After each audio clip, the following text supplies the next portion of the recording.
YouTube. YouTube.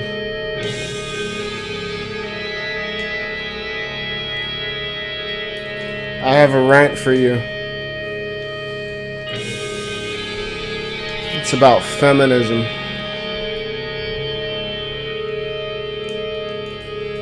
Yeah. The feminism that's become a four-letter word in some parts of polite and unpolite society. So, what is feminism really quick? I'll give you a buckshot definition. It's the leftover remnants of the women's liberation movement. What does that mean? That means that when there was a time where women did not have all the same liberties or privileges as men, they needed to become equalized. And that happened. But now, you can't use the word liberation because there's no one to liberate. And when that's the case, what you find is you create a new word. So there's a big difference there, because one has a definite goal while the other feels that it never will reach a goal and will progress forever and ever and ever because it's never enough. Let me give you a quick story. There, 1 out of 4 families with household families have women as the primary breadwinner, and it was reported that they are still unpleased with it because it has brought them lots of stress and responsibility. Like, men never had that. Well, of course men had that. That was the whole idea. But, so, as you can see, in some places it just never ends. There's no satisfaction. But, let's move on. So, my main 2 issues with feminism are the idea of rape culture and the idea of a patriarchy theory. Now, the reason why these kind of piss me off is because I'm exposed to them on a daily basis, especially as still going to a university. I'm about to graduate, but being here, you're exposed to it. You know, anywhere with a gender studies department will breed this kind of abhorrent, completely illogical, and bandwagon behavior. Now, I don't want to paint with too broad of a brush because I believe that the intent they have is, for most of them, is genuine in the sense they just want to help people. But the problem is I never helped anyone that didn't ask me to help them. So, you know, I don't assume people need help and then try to help them, which is what a social justice warrior, for instance, would do, which is kind of ridiculous when you think they call themselves warriors instead of activists, like it's some kind of war and there's an enemy that needs to be fought and destroyed. So, and if you're not familiar with social justice warriors, just someone who is takes many of the tenets of feminism, but brings race into it and other factors, colonialism and whatnot. So, these 2 aspects, rape culture and patriarchy theory, really just grind my gears. Now, rape culture is this idea that although rape is illegal, and it used to be a capital crime up until the 70s, meaning you could have been murdered. You could have been killed for it, you know, executed. I feel as though that this. Oh yeah, so I'm sorry. So yeah, this idea is that although it's illegal, rape there's a culture and codification on a societal level, on a cultural level, the way people interact with each other and think of themselves and other people, that it's become okay, and that it manifests in the way of, like, if some hypothetical rape victim goes to a police station and says that she got raped and the officers ask her what she's wearing, like, it manifests in these ways supposedly, or when people make rape jokes, right? And so the idea is that men are walking around and potential rapists, and they're just holding back some urge to rape. and this is known by where you see on campuses, and I don't know if it's in the general society as well, but on campuses we see, I think Obama, the president, has said this too, that it's on men to stop rape.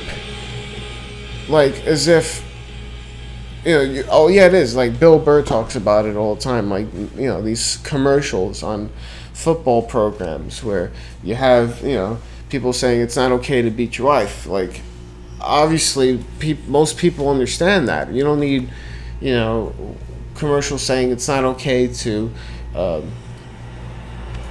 rob a bank or kill people. People know this already. But it seems as though that there are some people that feel that it's just this normal thing, and that we just have to remind everybody, hey, remember, that's not cool. Like, you got to tell you about, hey, I know you're going to rape this girl today, but just you got to hold off on that. It's not a good thing to do. Like really? And then what does that assume? That most people hang out with rapists? Like, we're going to tell our friends, hey, man, rape isn't cool, remember that. Like, what the fuck is that? That makes no fucking sense at all. It's pretty stupid when you think about it. It makes no fucking sense. And it kind of pisses me off, because it assumes that the male gender is if it was like the other way around, and you replaced man with black instead, and you even made up some statistic and you said, well, 50% of homicide people in jail for homicide in the U.S. are black, and so because of that, we have to watch out for all black people, and only black person could be a murderer. It's like ridiculous. It's the same idea when you say, oh, well, most men commit rape with this idea, so we must assume that all men are capable of it. Like, it's if you were to replace that with race, no one would buy that. They would fucking protest over it. But because it's men, no one sees it. It's kind of like weird, I don't really understand it too much. And so I feel as though it is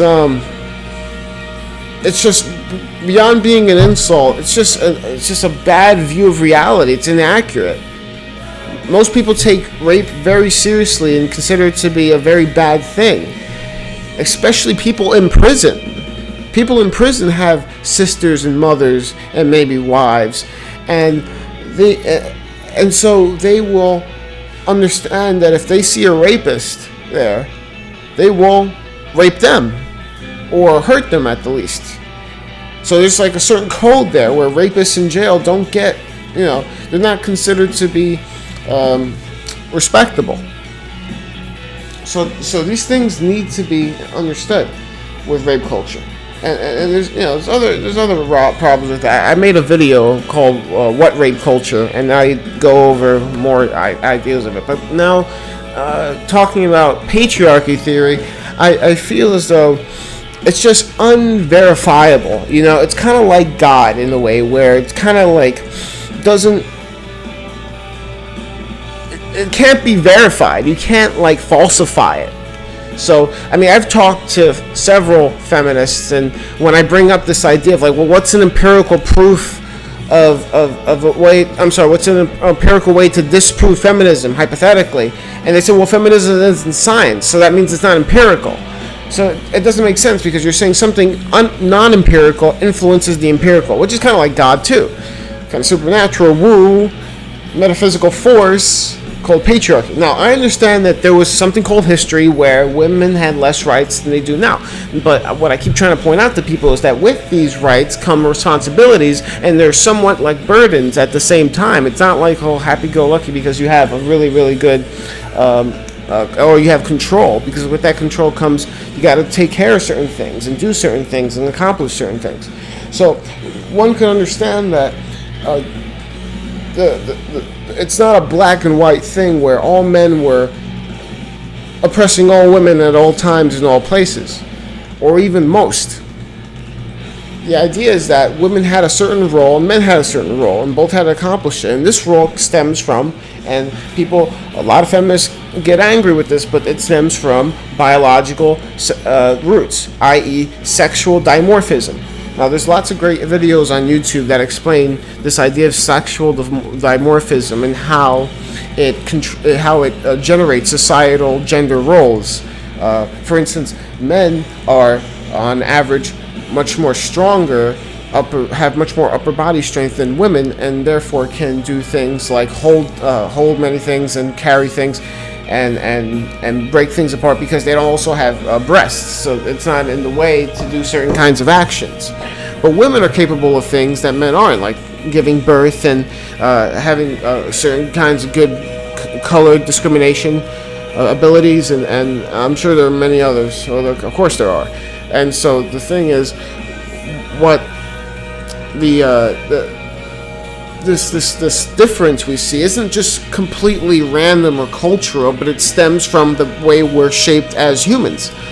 And so because of that, we can try to understand it in a better way. It's, instead of it seeing as pure oppression, but it's seeing as a way things were. And now, because of technology, we're able to break free of that. So that's something to celebrate. Now, I don't want to say that I am in favor of any gender roles, but I do feel as though that they shouldn't be, any gender role shouldn't be discriminated against or seen as bad. I find that to be pretty lame, not a cool thing to do.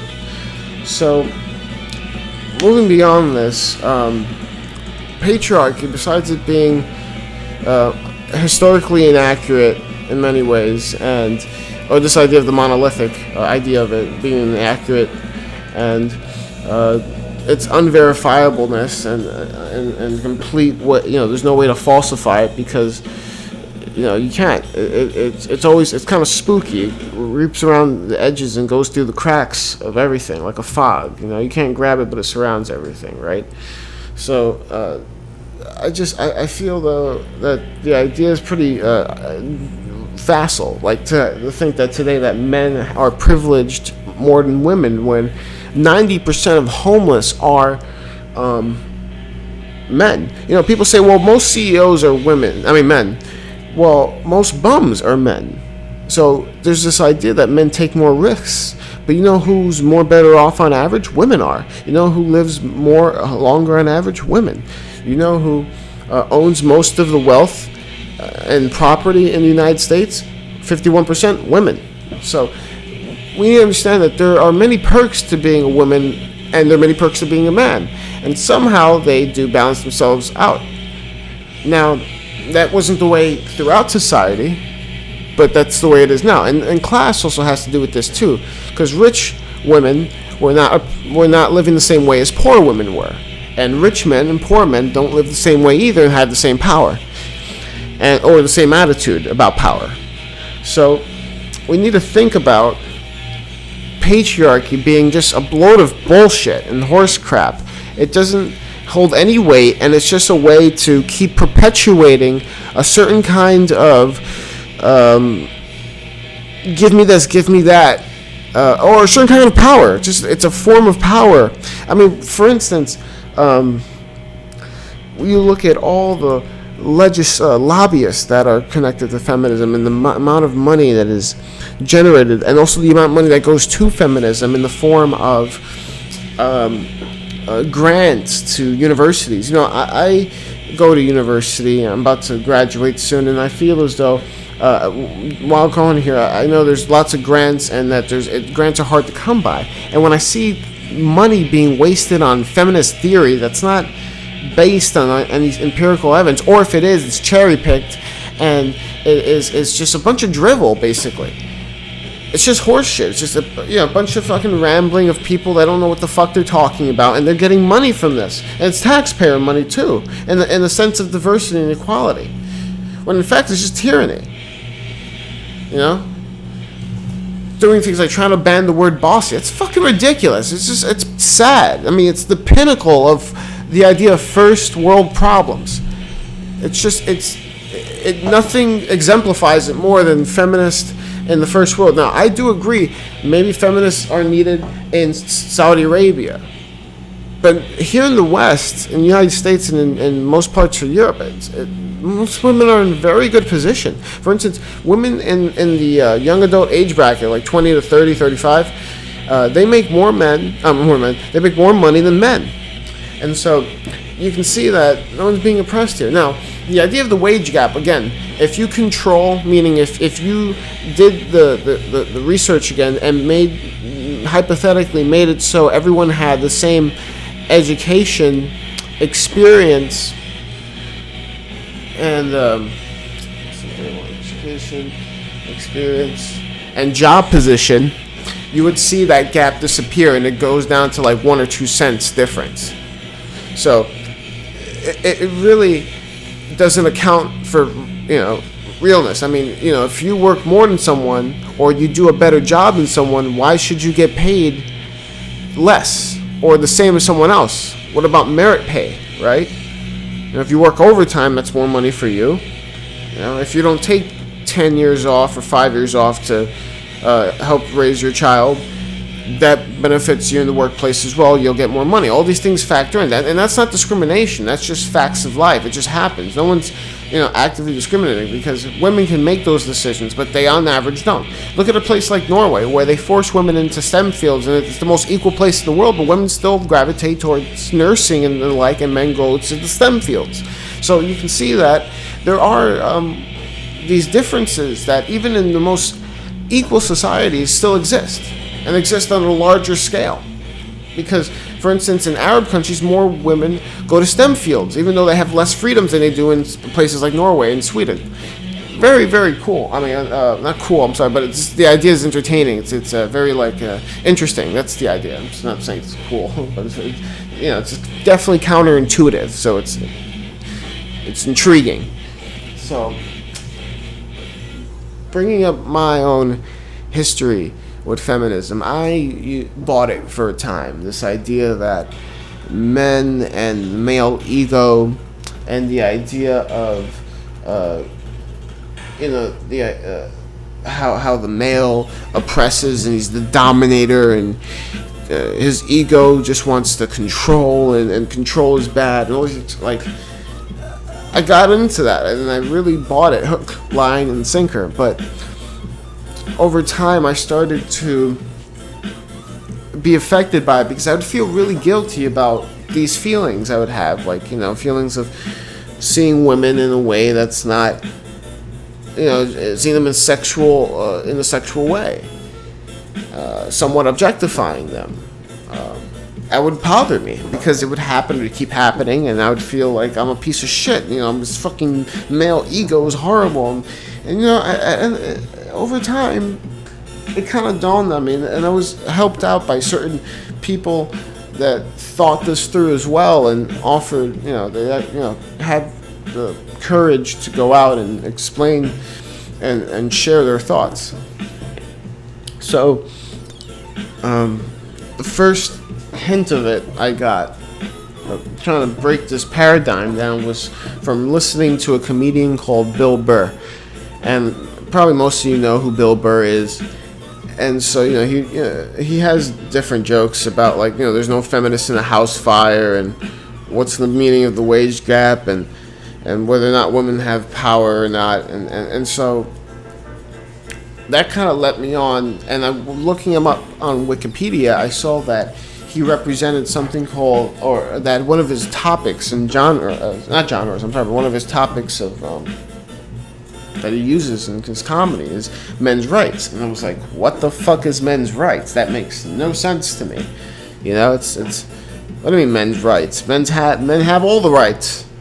And I looked at it, and I saw a couple things that certainly just shocked me. Things like the homelessness, that most men are who die at work, and these are all the dangerous jobs. You'll see women. I'm sorry, it's so bad of me. But you don't see feminists going out and saying, "Oh, women don't." Women aren't represented equally in mining. They're not represented equally in window washing. They're not represented equally in people who work on skyscrapers and high-rise construction, and other dangerous jobs. You don't see them doing that. You only see them doing it for the good jobs, or the what are seemingly desirable jobs. And so, seeing things like that, it got me, seeing this men's rights page really was like, that's interesting. It didn't make me into a men's rights activist, and I'm not. I don't really act. I really don't do any activism. I become very sympathetic though towards it because I find it to be very correct in some respects. But I don't do any activism for it, so I'm not an activist of it. But seeing that really made me think a lot, and it was kind of radical shift in perspective. Really radical shift in perspective. So then I started trying to look it up on YouTube, and what I found was what I thought at the time, clicking on the page, was this probably mad, staunch feminist,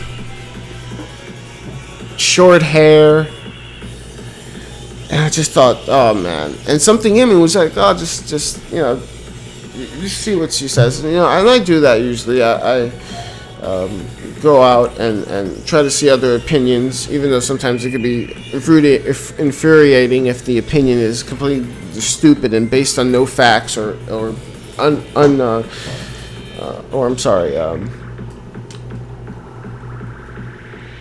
misunderstood facts, misinterpreted. So I clicked on it, and what I got was Karen Strawn. And I mean, wow! This woman's like an encyclopedia. It's pretty dazzling and dizzying, but in a good way, in the sense that, wow, this is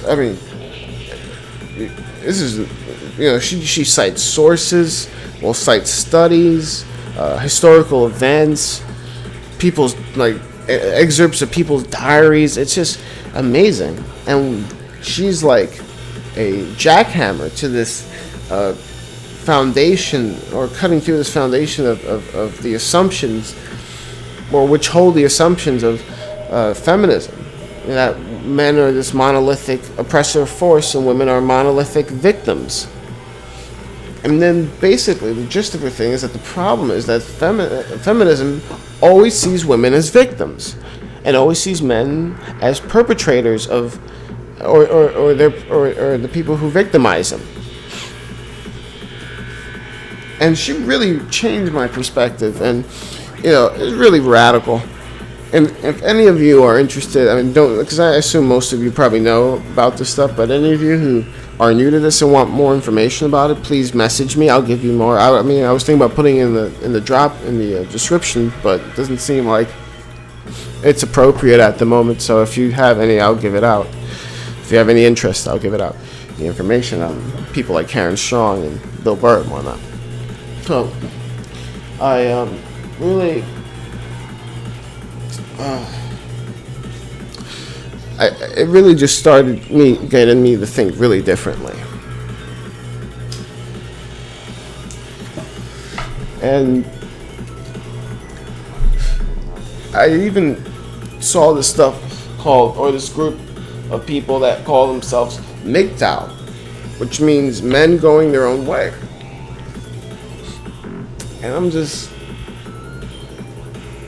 I understand where you're going, but I'm not really too, I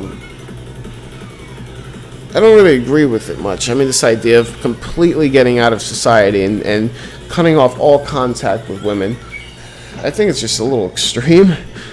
And I use little not in a literal sense, but in a rhetorical sense. It's really, I just think it's too much. It's like, okay, you just crashed straight through. There's no compromise with you. But I find it intriguing though, and interesting. There's a channel called Sandman. I'm not subscribed to it, but I find it pretty interesting though. And I think he's pretty prolific, but something weird about him though is I feel like his voice changed. And anyone can comment too, can tell me if they agree or not, that Sandman, that his voice changed in the last couple of months. It's kind of weird. It's not so different. Doesn't sound like. It does. It sounds almost more, almost like he's shrunk in size or something. I think it was deeper more or before, and now it's more faded. I'm not sure. Maybe he got a different mic. I don't know. But what have you. This MGTOW thing is pretty interesting, but like I said, I think it's extreme. And so, all this feminism thing, I really, all these things, the MRA, the MGTOW, really got me out of thinking of because feminism really, like, kind of distorted my view of societal reality. And these guys made me ask certain questions which made me see past the paradigm of the feminist mind manipulators to be like Alex Jonesian here. Or like Alex Jones. But, so, I don't consider myself a MGTOW, nor do I consider myself an MRI, nor do I consider myself an anti-feminist. And another person I ran into, I have to mention him, is people like Sargon of Akkad, and Goodfella, and Dr. Randa Merkham, and Alison Tiemann, and the rest of the Honey Badgers, which also is pretty radical in the sense of seeing all these women who are against feminism and are men's rights activists. That was just like, somewhat, because I don't want to say because they were women it influenced me more, but it kind of did. I'm not gonna lie. At least I know that. So that's good. But I don't want to call myself an anti-feminist. Oh, and also I want to mention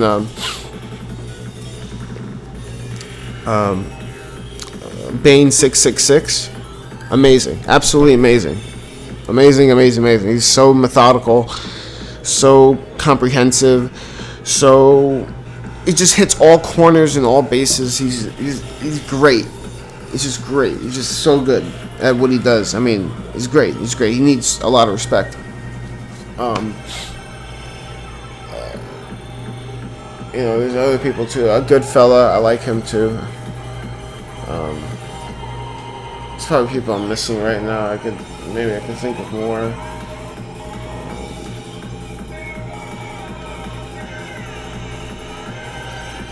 But yeah, so lots of guys in this thing are really just great, and the girls too. Shoe on head, even though she doesn't make that many videos, but she, you already know why. And I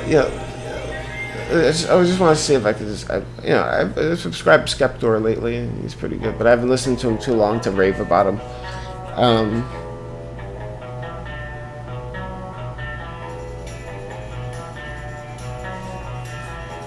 Well, yeah. So that's all I can see for now. There's probably ones I'm missing, but yeah, they all got me really thinking differently and getting me into it, And so I really kind of just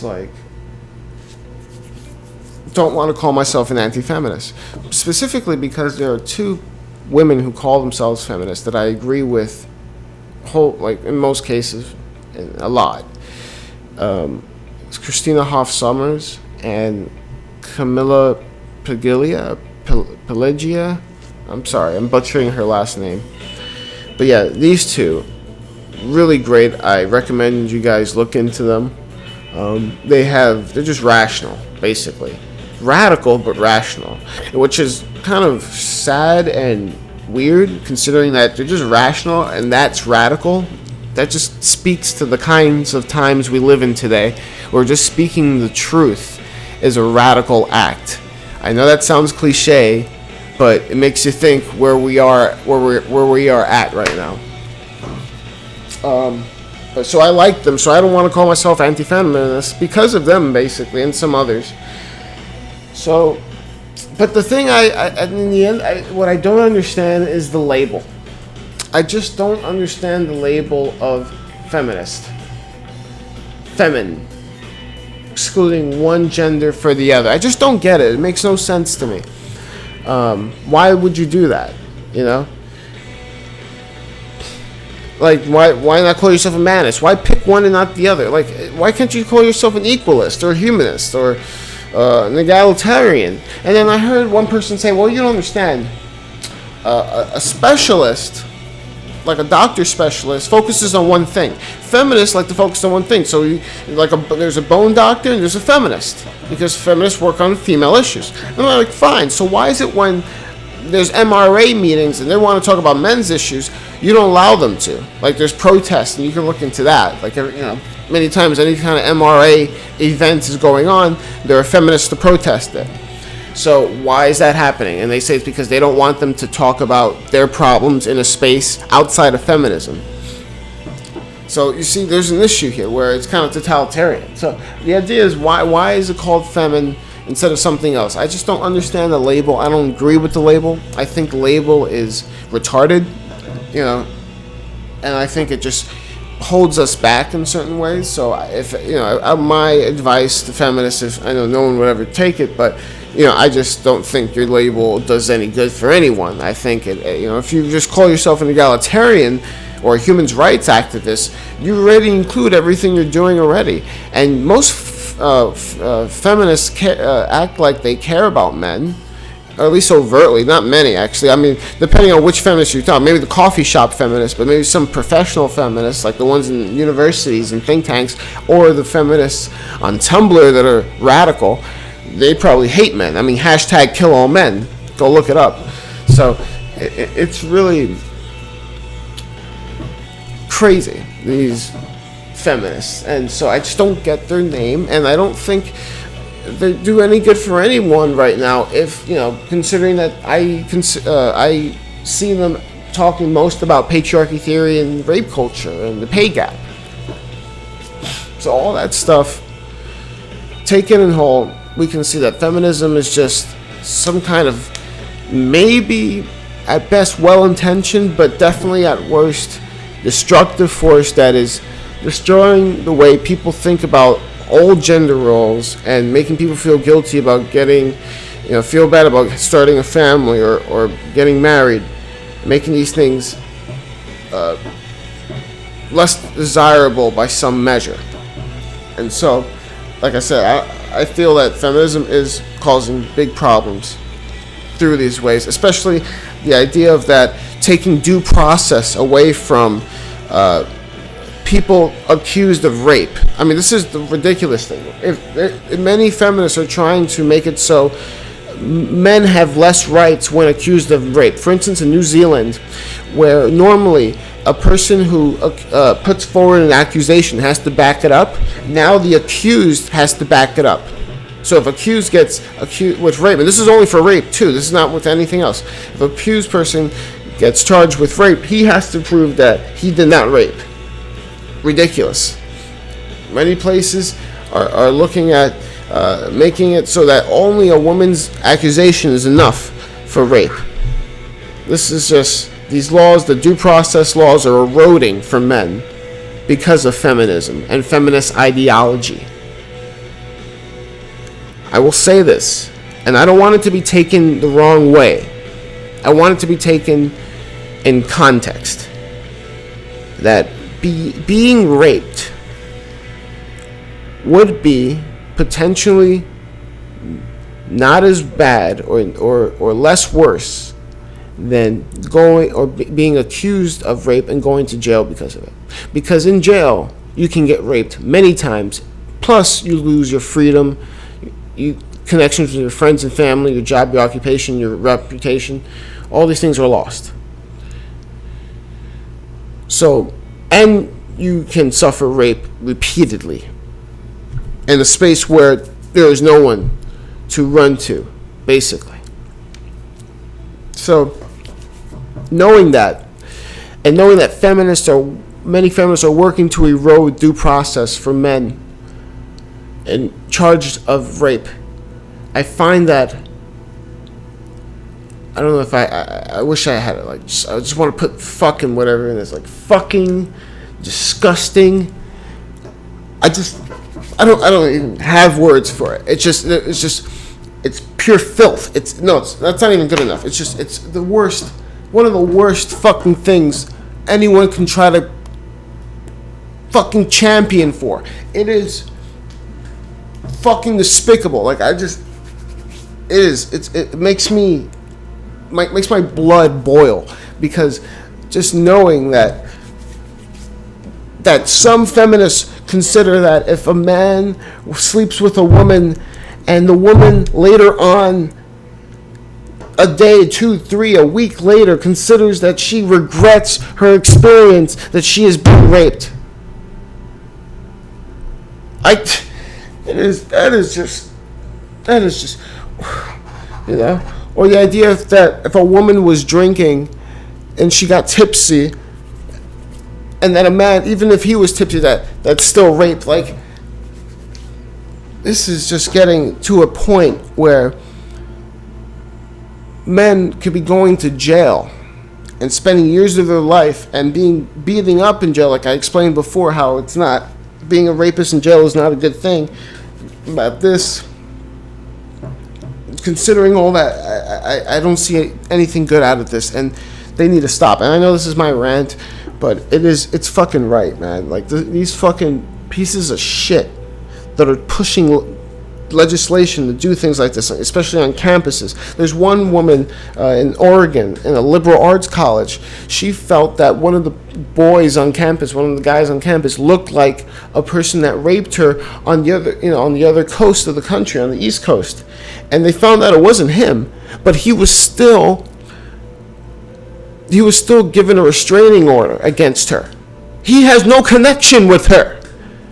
He never did anything. All he does is maybe resemble her old attacker, and because of that, he failed most of his classes, because her having a restraining order, he can't go to the campus at the same time she's there, and I think they're both there at the same time almost all the time, and so he couldn't go to any of his fucking classes. The fucking, oh my God, it's so asinine to think of something like that. It's ridiculous. It makes no fucking sense. Fucking poor guy lost his fucking right or his ability to fucking go to class because some fucking girl thought she was uncomfortable, and he did nothing. Like, it's ridiculous. So these kinds of, they're feminists. They're trying to say that women shouldn't go to prison. There are feminists in Australia. They're trying to say that women should get a base salary.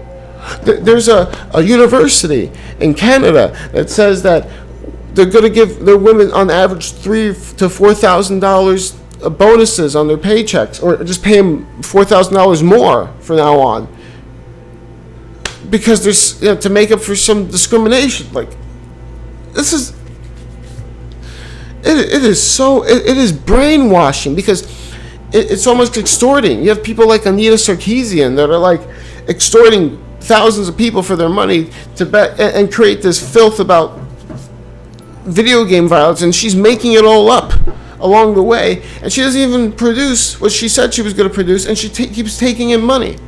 She took in more than $500,000 last year, but she only made about 4 to 6 YouTube videos so far out of 12, and she made the proposition back, I think, in 2012.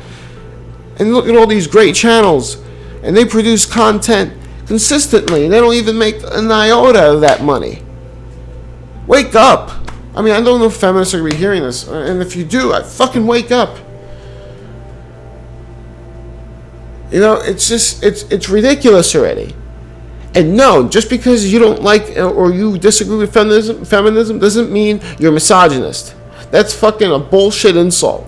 It's just another way to control people's actions and not contribute or participate in argument and discussion. A way of sidestepping it. Saying, no, you don't agree with me because you don't like women. You don't like feminism because you're misogynistic.